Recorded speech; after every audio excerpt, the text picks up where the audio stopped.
Hello lovely buddies, तो welcome back. आपके लिए एक न्यू स्टोरी लेकर आई हूँ जिसमें हम लोग देखेंगे स्कूल की इकलौती गर्ल स्टूडेंट और उसके 6 लवर्स की स्टोरी को। तो चलिए बिना देरी के फिर स्टोरी स्टार्ट करते हैं। सबसे पहले इस स्टोरी के स्टार्ट में थोड़ा सा एंशिएंट स्टोरी का पार्ट बताया जाता है। सबसे पहले देखते हैं कि इस जगह के बाहर एक बॉयज का ग्रुप आकर रुकता है। ये सब लोग इस जगह अंदर छुपे बदमाश होंडा लोगों से फाइट करने आए हुए हैं। इनमें हिसोकी नाम का ये बॉय अपने पास रखे पॉइजन को पीने की बात करता है, जिसे पीने से इसके अंदर डीमन की पावर आ जाएगी। मगर उसके बाकी सभी फ्रेंड्स बारी बारी इसको पीने से रोकने लगते हैं कि इसे लेने से ना तो वो ह्यूमन रहेगा और ना ही डीमन बीच में ही लटका रह जाएगा। बोले तो इसकी हालत उस कवि की होगी जो हंस की चाल चला और अपनी भी भूल बैठा। और उसे ये भी साथ में बताते हैं कि उसे याद भी नहीं रहेगा कि वो कौन था और चाहकर भी फिर कभी ह्यूमन फॉर्म में नहीं जा पाएगा और चाहता क्या है उसे ये भी कभी पता नहीं चलेगा। और फिर सबके मना करने पर वो पॉइजन लेने से रुक जाता है। वो सबके सब लोग अपनी अपनी पोजीशंस को डिस्कस करके और अच्छे से प्लान करके अंदर घुसते ही बदमाशों पर धावा बोल देते हैं। और इनमें से 2 बॉयज फौरन से स्टेज की तरफ चले जाते हैं और रास्ते पर हुंडों को टपकाकर हिजिकाता अंदर बंद युकिमो नामी गर्ल तक पहुंचता है। उसको फ्री करवाते समय कितने और लोगों से फाइट करके इसे छुड़वाकर वापस ले जाने लगता है। और युकिमो ने इस समय जब हिजिकाता का हाथ पकड़ रखा होता है वो उसे किसी एंजल की तरह दिख रहा होता है और इस समय विश करती है इसे किसी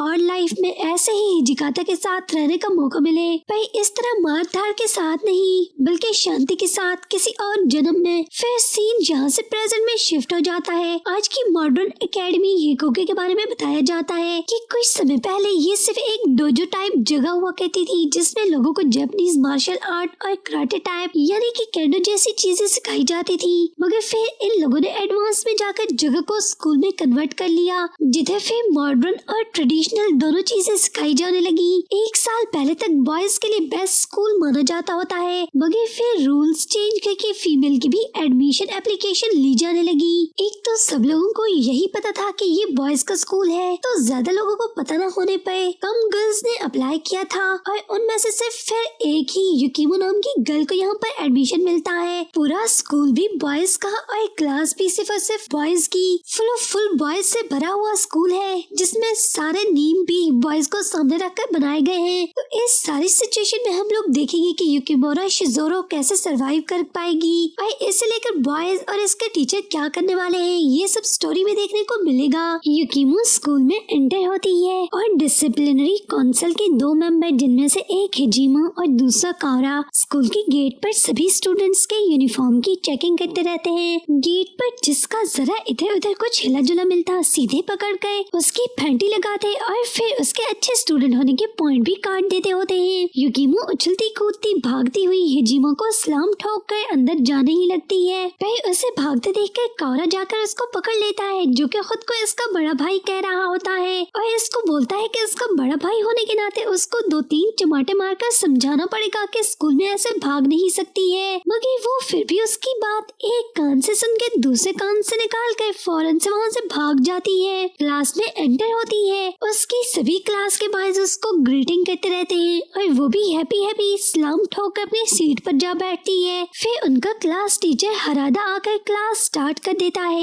इस सब से तो एक नॉर्मल सा स्कूल का डे दिख रहा था। फिर क्लास खत्म होते ही युकिमो अपनी डायरी में उनके मंथली टेस्ट रूटीन का रिमाइंडर देखती है। सब लोग क्लास में टेस्ट को लेकर ही डिस्कस कर रहे थे, एक दूसरे की तैयारी का पूछ रहे होते हैं। तभी उसका एक क्लासमेट इबोकी आकर उसे अपने वहाँ से जाने का बताता है। तभी वो इबोकी को क्लास से जाते देखकर उसकी तैयारी का पूछती है। टेस्ट की तैयारी का सुनकर उसके पेट में तो ऑलरेडी चूहे दौड़ रहे थे और उसको बोलता है कि वो पढ़ने पर एनर्जी वेस्ट कैसे करे, वही घर जाकर चूहों को पहले शांत करेगा फिर सोचेगा एग्जाम कभी। मगर तभी उनकी क्लास का टीचर हरादा वहाँ उससे आकर टकरा जाता है और फिर इसको याद कराता है कि पिछली बार भी उसके मार्क्स बहुत गंदे थे, अगर इस बार उसने गंदा रिजल्ट दिया तो उसे इनकी पनिश से कोई भी नहीं बचा पाएगा। तो सुनकर अच्छे से स्टडी करने का प्रॉमिस देकर फौरन से भाग जाता है। हरादा फिर युकिमो से पूछता है तो बोलती है वो तो बहुत अच्छे से प्रिपेयर कर रही है। हरादा याद दिलाता है पिछली बार की तरह जब मुश्किल से पास हुई थी बेचारी की धोती ही खोल रहा था। वो इससे बोलती है इस बार ऐसा नहीं होगा, वो अभी लाइब्रेरी जाकर स्टडी करती है ना, ऐसा बोलती है ऐसा नहीं होगा, जिस पे वो से बोलता है अगर हो से पनिश बॉयज के जैसी मिलेगी, ये याद रखे। गर्ल होने की वजह से अलग ट्रीट नहीं किया जाएगा। तो बोलती है इसे एक्सेप्ट है। जाते हुए रास्ते पर इसको हिसोकी स्टेज पर गिरा मिलता है। उसे घर चले जाने को बोलती है कि जाकर खाना वाना खा ले, मगर वो भी अपने दूसरे टीचर से पनिश को सुनकर उसे स्टडी करने का भूत सिर पर सवार हो चुका था कि एक मिनट भी वेस्ट नहीं करना चाहता है। उसे अपने लिए पनिश नहीं चाहिए। युकीमो उसे फिर स्कूल की डिस्पेंसरी ले जाती है। डिस्पेंसरी के डॉक्टर दिखते टाइप सुनान से हिसोकी के रेस्ट के लिए उससे थोड़ी देर के लिए बेड मांगती है। ये खाली पेट स्टडी कर करके और रेस्ट भी नहीं किया है तो इसका दिमाग थोड़ा घूम गया है। सुनान तभी हिसोकी के पास जाके उसको एक बोतल में रखे हुए पॉइजन को पिलाने की बात करता है, जिसे हिसोकी देखकर फौरन से मुंह अपना अंदर छुपा लेता है। उसे नहीं चाहिए कुछ भी। ये वही स्टोरी के स्टार्ट में कॉस्ट्यूम में हिसोकी के हाथ में पकड़े हुए पॉइजन की तरह का कुछ होता है। डॉक्टर फिर युकीमो को उसके पास छोड़कर किसी और काम से बाहर चला जाता है और उसके जाने के बाद हिसोकी मुंह बाहर निकालता है कि वो सो नहीं पा रहा है। वो इससे फिर अपने अच्छे से सोने के लिए एक फेवर मांगता है कि उसकी गोद में सर रखकर सोना चाहता है, जिसके लिए वो उसकी बात मान जाती है। फिर वो उसकी गोद में सो रहा था कि 1 घंटा आराम करके घर जाकर स्टडी करेगा। फिर इसको याद करवाता है कि जब छोटा हुआ करता था तब भी ऐसे ही उसकी गोद में सोया करता था। इसे इसकी गोद में सोकर सुकून मिलता है और इससे पूछता है कि स्कूल में उसे मजा तो आ रहा है ना, एंजॉय कर रही है ना, जिस पर वो यस बोलती है और फिर याद करती है कि स्कूल तक पहुंची कैसे थी। इसमें सबसे बड़ा हाथ हिसोकी का ही था। उसने इसको स्कूल का एप्लीकेशन फॉर्म लाकर दिया था और इसको बताया था कि अच्छा टॉप क्लास का स्कूल है तो क्यों ना दोनों ही इकट्ठे इसमें पढ़े। उसकी कहानी सुनते सुनते वो तो सो चुका होता है, मगर उसे अपने लिए इतना सोचने पर थैंक्स कर रही थी कि ऐसे ही आगे से भी उसका बस ख्याल रखता रहे तो सब एकदम बढ़िया रहेगा।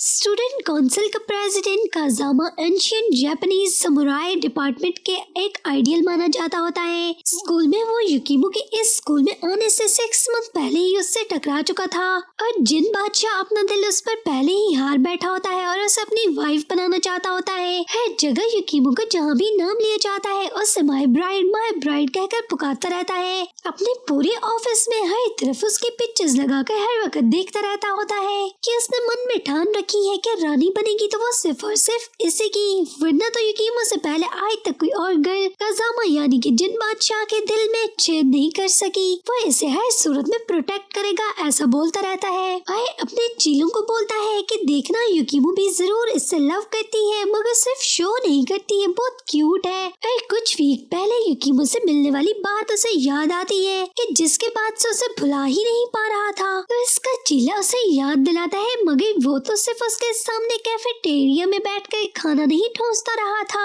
तो फिर ये लव शव को लेकर लंबी लंबी क्यों छोड़े जा रहा है। तभी फ्लैशबैक में देखते हैं कैसे युकीमो के साथ उसके खाने की प्लेट्स लगाई गई और जिन बादशाह किसी महाराजा की तरह भोजन खाने वहाँ आया था और उसकी हरकतें देखकर और उसे अपने सामने बैठे देखकर युकीमो तो सिर्फ डरती ही रही थी। अभी याद करता है उसे अपनी ब्राइड कहकर हाल अहवाल पूछा था ना, कैसे किसी छोटे से पप्पी की तरह अपने आप में शर्मा गई थी। दूसरा चीला बोलता है सरकार शर्माई नहीं बल्कि आपसे डर गई थी, कोई जिन बला समझकर कि आप उसको चुमट ही न जाओ। जब आप उससे माय ब्राइड कह के दूसरों से प्रोटेक्ट करने और अपने वचन को पूरा करने का बोल रहे थे तब मन में बोल रही थी अगर उसे अपनी शक्ल न दिखाओ तो यही उसके लिए काफी है, तो दूसरों से तो वो खुद ही बच जाएगी। वो अपने दोनों चीलों अमागेरी और शनोई को ये कहकर चुप करा देता है कि वो दोनों आजकल की लड़कियों के विचार के बारे में कुछ भी नहीं जानते हैं, सब गर्ल्स मन ही मन में इसे बहुत चाहती है। और फिर जोर जोर कर जिनों की तरह हंसने लगता है। जागती आंखों के बेचारे सपना देख रहा था, इधर इस बेचारे से स्टडी हो नहीं रही थी,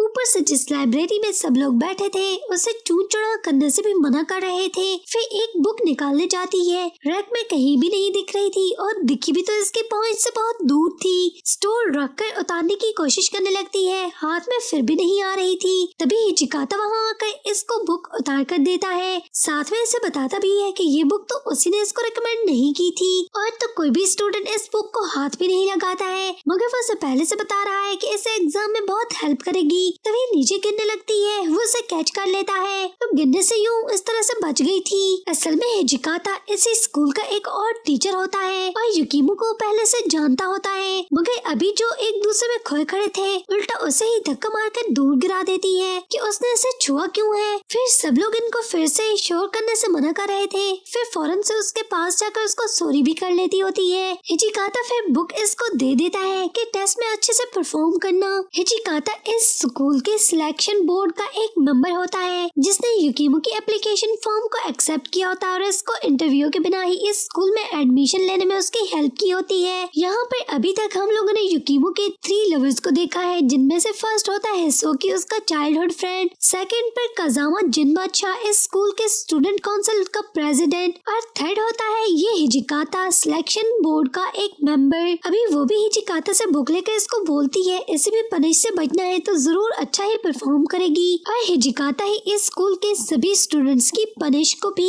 अरेंज किया करता होता है। तो उसको बोलता है कि अगर वो समझे कि गर्ल होने की वजह से उसे पनिश नहीं होगी तो बिल्कुल ही भूल जाए, बिकॉज इसी ने तो पनिश को सेट करते समय सबके लिए एक जैसी गर्ल्स और बॉयज को माइंड में रखे बिना ही पनिश सेट की है, जिसपे वो भी बोलती है कि वो भी ऐसा कुछ भी एक्सपेक्ट नहीं कर रही है। फिर टेस्ट के लिए उसको विश यू बेस्ट लक और अंधेरा होने से पहले पहले घर चले जाने का बोलता है। फिर हिजिकाता खुद देर रात तक टीचर रूम में बैठा काम कर रहा होता है। फिर तभी इस स्कूल का सीईओ या ओनर टाइप कोनोदो वहाँ आके इसको इतना काम करने से मना करता है कि अपने लिए भी कोई समय निकाला करे। वीकेंड पर भी काम कर रहा होता है, इस तरह से तो बीमार हो जाएगा। कोनोदो के हिजिकाता के साथ बहुत अच्छे संबंध होते हैं। तभी हिजिकाता उसे कल होने वाले एग्जाम को बताता है कि उसकी प्रिपरेशन कर रहा है, इसके पास समय कहाँ से आएगा, इसकी फिक्र न करे। जाते हुए युकीमो के बारे में उससे पूछता है कैसी है। हिजिकाता बोलता है क्या मतलब, जिस पर कोनोदो को लगता है कि उसे इस बॉयज के स्कूल में एडमिट करने पर कहीं पछता तो नहीं रहा है। स्कूल की इकलौती गर्ल स्टूडेंट है तो इसे डील करने में इनको मुश्किल न हो। तभी इस स्कूल के मैथमेटिक्स का टीचर नगाकोरा अपना फटा हुआ सर और हिला जुला दिमाग लेकर वहाँ पर आता है, जो कि बुंगे छोड़े जा रहा था कि वो ऐसे नहीं जी सकता है वगैरह वगैरह। जिस पर कोनोदो इसको पूछता है कि जी बाद में लेना, पहले तो ये बता गैम्बलिंग कहाँ करके आ रहा है, क्या स्कूल के अंदर की है? स्कूल के अंदर करना तो इनको सख्ती से मना है। अगर उसने स्कूल के अंदर की है तो फिर इसे बंगाली फक्की खिलानी पड़ेगी फिर से होश दिलाने के लिए। जिसे सुनकर नगाकोरा फौरन से बुक उठाकर वहाँ से भाग जाता है कि उसे लगता है कल के टेस्ट की तैयारी के लिए वो स्टूडेंट के पेपर बनाना स्टार्ट कर दे।